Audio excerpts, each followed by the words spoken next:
Chapter 9. The Strange Knight and Squire. Challenge, Victory, and Transformation. Master and man laid themselves down to pass the night under some wide-spreading oak tree. Sancho slept soundly, but before long, Don Quixote's light slumber was disturbed by the sound of voices. What do you need? No. Open your book to the right page. Sitting up, he saw two men on horseback, and heard one say to the other, "Stop and attend to the horses, for this place seems to offer not only pasture, but the silence and solitude my thoughts of love require." Okay, so Don Quixote overhears this man saying, "Hold on, let's stop here for a while. This place is kind of quiet enough for me just to think about all my thoughts of love." And you know Don Quixote is like, "Oh, I agree. Let's go talk to that guy. He and I are kind of on the same wavelength. He's obsessed with love, so am I." With that, the speaker dismounted and stretched out on the grass with such rattling of armor that Don Quixote thought the man might be a knight-errant like himself. So he crept over to Sancho and whispered, "Wake up, Sancho! Here is an adventure." "I pray to heaven it will be a safe and profitable one," answered the drowsy squire. Don Quixote explained what he had seen and heard, and just then the sound of a guitar reached them. "Oh, it certainly must be some knight or other person in love," said Sancho. "All knight-errants are in love," said Don Quixote.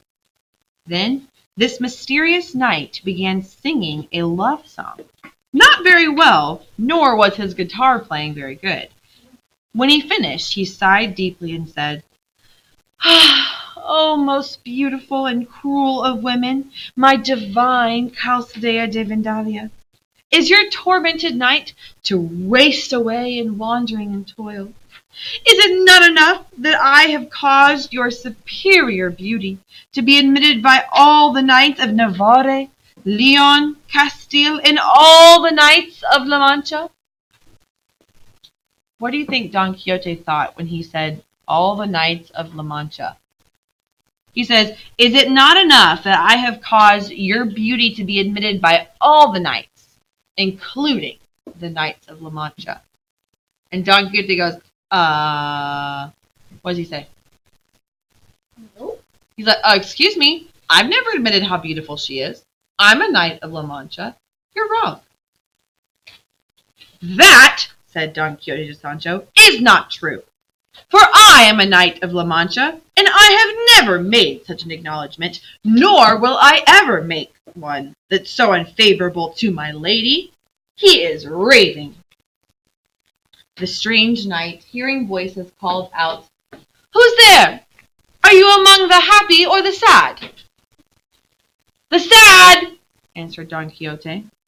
"Oh, come here then," said the stranger, "and behold the very model of sorrow and misery." The mournful stranger took Don Quixote by the arm and invited him to sit down. "From what I have just heard from you," said Don Quixote, "I take it your woes are due to love, an unrequited passion for a fair lady." What does unrequited mean? Jacob? I think it means misery or sadness. Not quite. Not really. He's not being loved by who? So he loves the person, but the lady doesn't love him back. That's unrequited. Unreturned. So he says, "I take it you're all upset and bummed about loving a girl that doesn't love you back?" The stranger nodded and asked if Don Quixote was also suffering so. "That is my fate," he replied, "though I cannot exactly say that my lady scorns me." "Oh, certainly not," said Sancho, "for she is as gentle as a lamb and as soft as butter." Is she actually as gentle as a lamb? No. No, he's being sarcastic. "Is this your squire?" demanded the stranger. "And do you actually allow him to speak while you are in conversation?" "I can talk, and I have talked to better people than you. But never mind.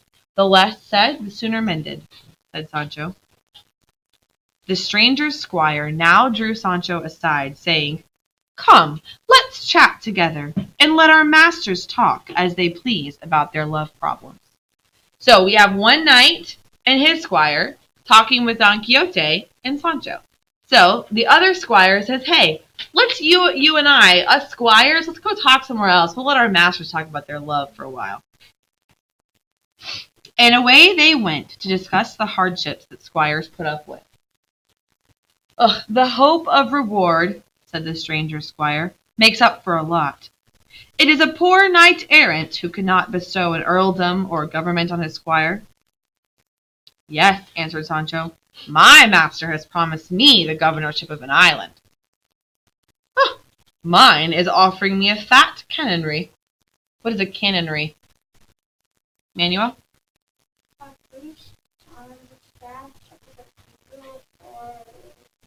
Mm-hmm.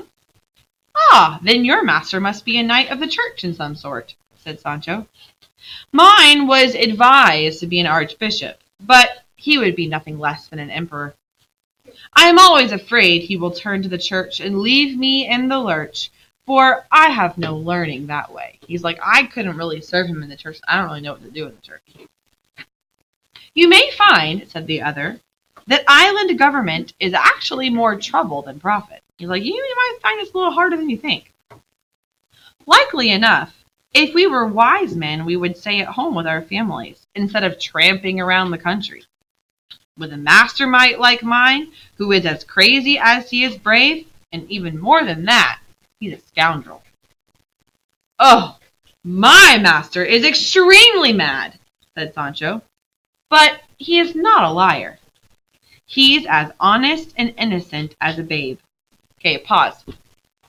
And here we see that Sancho is describing Don Quixote. He says, "My master is certainly insane, but he has never once lied or been deceiving of any kind.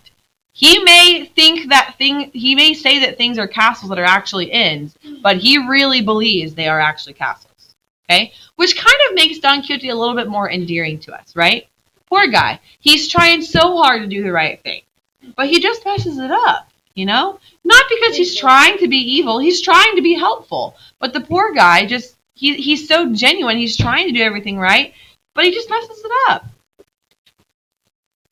"You can persuade my master of anything, and that is why I love him, and I cannot leave him in spite of all his follies."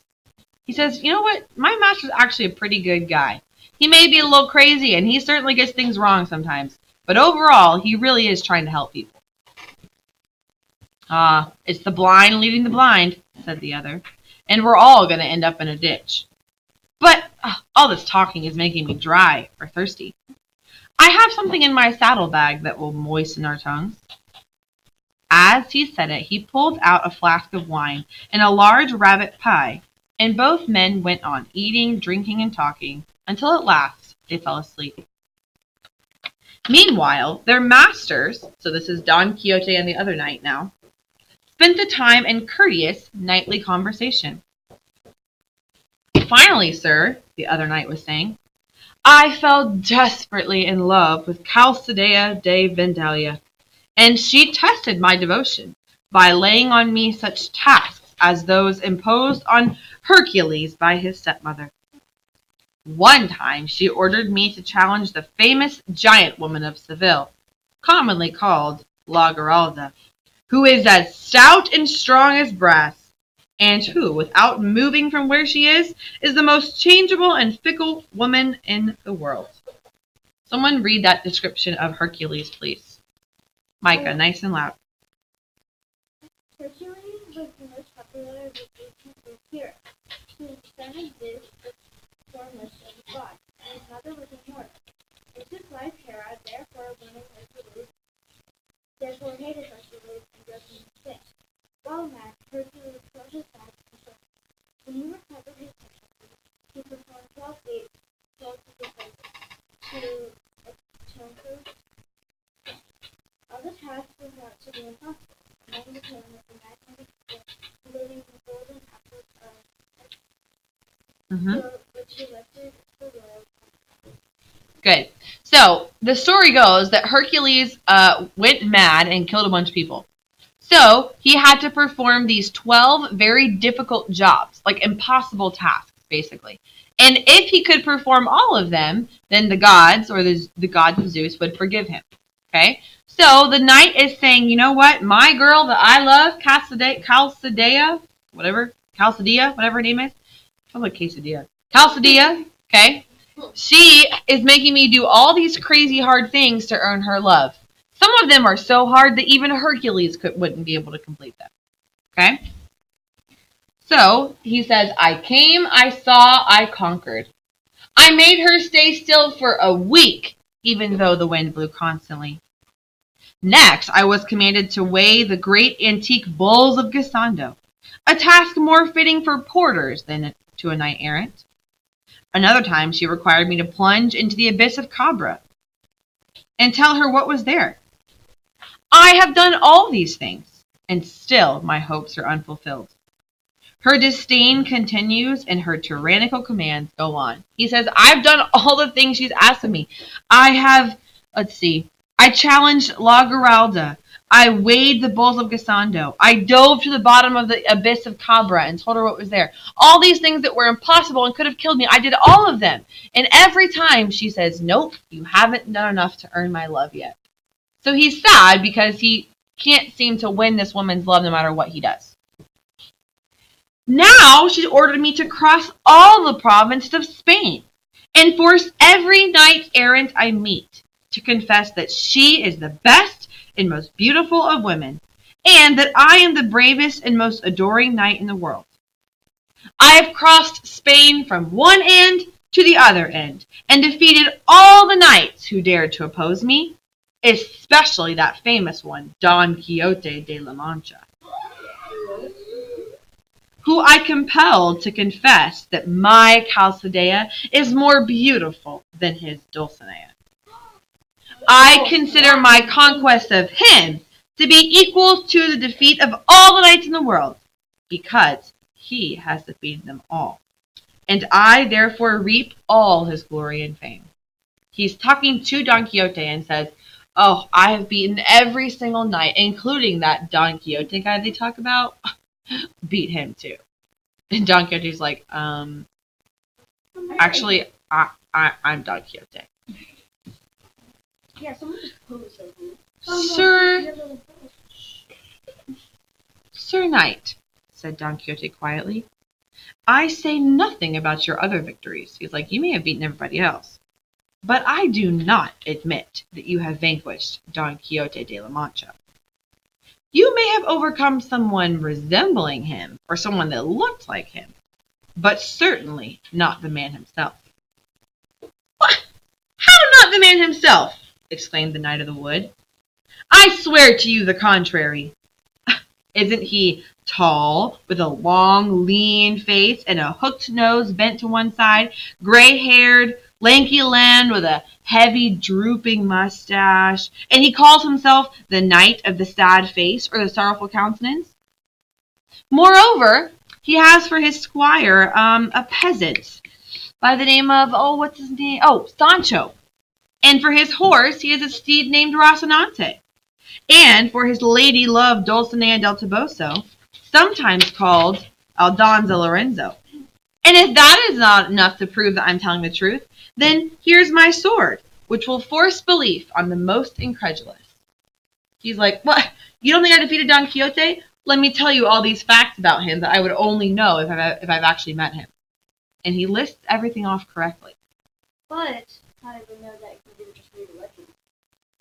You hadn't been around long enough. You hadn't been around long enough. But maybe. Now listen to what Don Quixote says. Softly, good sir. Listen to me for a moment, answered Don Quixote. This man that you speak of, he's a particular friend of mine. And though your description is very accurate on the whole, I am certain that he is not the man in question. He does have many enemies among the enchanters. One in particular. Who's the one he's talking about? Matthew?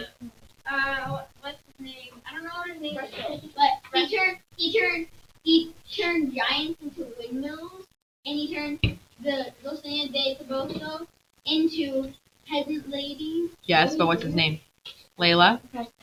Preston.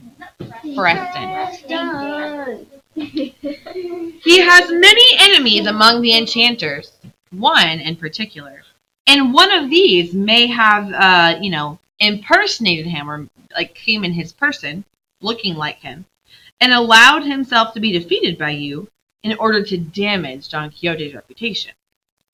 I can tell you as a fact that in the last couple of days, evil enchanters have actually transformed the lovely Dulcinea del Toboso into a lowly little peasant girl. And if you are still dissatisfied with that, I say, then here stands in person Riley Branch. And here version 6. Then here stands in person, I can imagine standing up, Don Quixote himself, ready to prove with his identity with his weapons in whatever fashion you prefer. Mrs. Lowe was listening. Saying this, Don Quixote stood up, clutched the hilt of his sword, and waited for the knight to make his decision. The strange knight replied quietly, "It is not becoming for knight-errants to perform feats of arms in the dark like highwaymen," he said. "Let's wait for daylight, and let the conditions of battle be that the defeated person, shall obey the commands of the victor, so long as the command is something a knight can obey without dishonoring himself." Don Quixote agreed to this, and the two knights went to rouse or wake up their squires and order them to prepare for the looming combat. So they're having this discussion at night, and they say, okay, So we can't see each other. let's wait till tomorrow morning. Then we'll have our battle. The stranger squire took the matter coolly enough, but Sancho was terribly frightened for his master, and even more frightened for himself, because the other squire informed him that in this part of Spain, it was customary for the squires of combating knights to fight each other also. "What? I've never heard of that custom before," said Sancho, "and I'm not going to go by it. Besides, I have no sword, and I've never had one in my life." "We can get over that difficulty," said the other. "We have a couple of, linen sacks, and if we put a half-dozen good-sized stones in them, I bet we can pound each other quite handsomely." Okay, so the squire says, "Listen, if our masters battle each other, then you and I have to battle too, right?" And Sancho's like, "I've never heard that before. Plus, I don't even have a sword." And the guy's like, "Oh, I know. We'll take these linen bags that we have and fill them full of rocks, and we'll just whack each other with them. Those can be our weapons." Okay, let's go.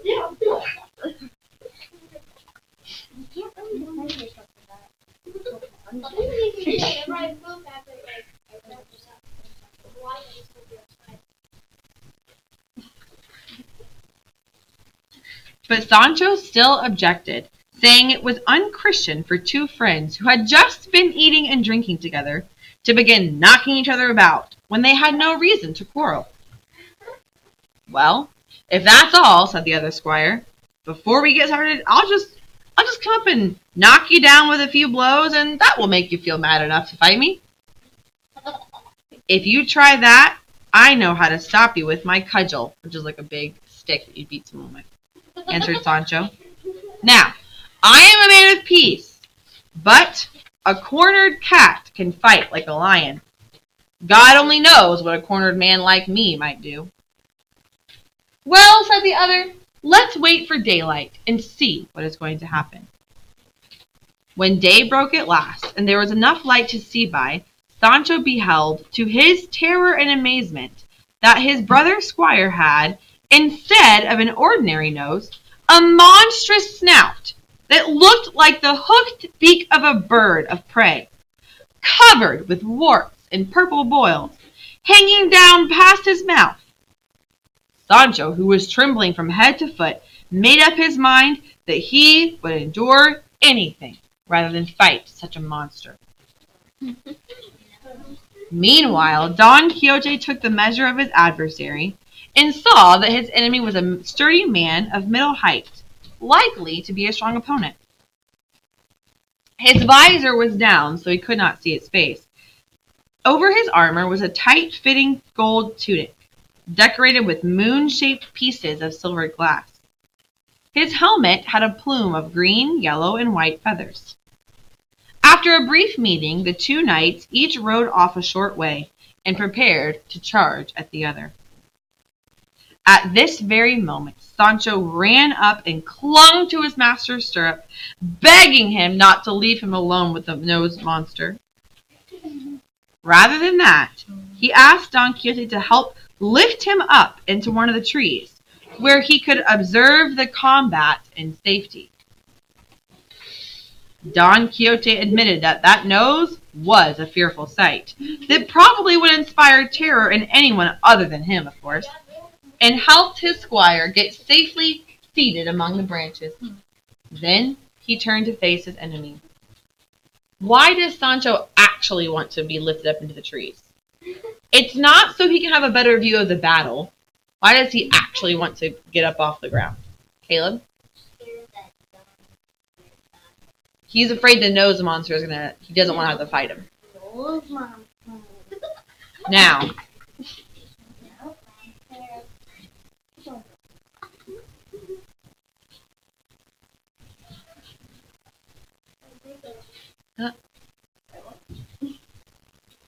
Now, this stranger, so the knight that he's about to charge at, was none other than Samson Carrasco, the scholar of the University of Salamanca, who was masquerading or pretending to be a knight-errant, and who figured on having an easy victory over Don Quixote.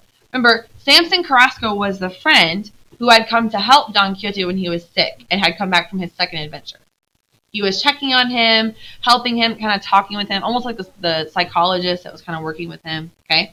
That's him. He is now dressed up as a knight-errant and is kind of enticing Don Quixote to fight him because he figures he'll have an easy victory over him.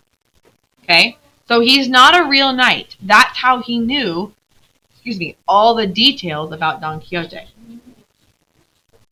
He had therefore added to the conditions of the combat that the loser must return home. That's why he challenged Don Quixote. He said, if I win, I get to command that he does whatever I want him to. And I'm going to command that he go home. But Samson had made a great mistake in selecting his horse, which was an even worse hack than Rocinante. It happened that as the knights rode toward each other, Samson's horse stubbornly came to a complete standstill, just at the moment when the most speed was needed in order to withstand the force of Don Quixote's charge.